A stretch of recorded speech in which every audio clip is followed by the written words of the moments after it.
We will continue working with our Mexican colleagues in our critical efforts to seek justice for Special Agent Jaime Zapata, the 32-year-old ICE agent who was killed in Mexico last month, and for his fellow agent, Victor Avila, who was wounded.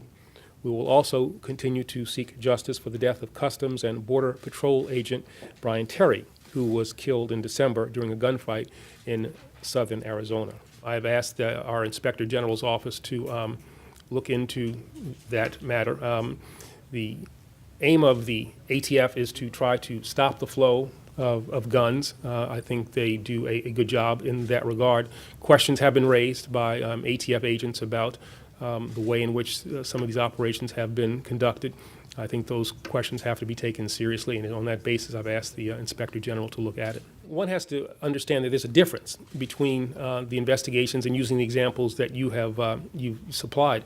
The purchase of drugs is illegal, and we know that from the beginning of an investigation.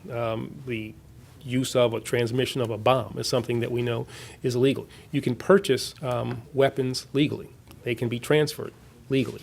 It makes those investigations more difficult, more complex in some ways than other investigations. Now, whether there should be guns allowed to travel or let them run, whatever the phrase is something that I think we have to look at and examine, and that's one of the reasons why I've asked the Inspector General to look at the facts and see exactly what happened and whether or not what happened was appropriate.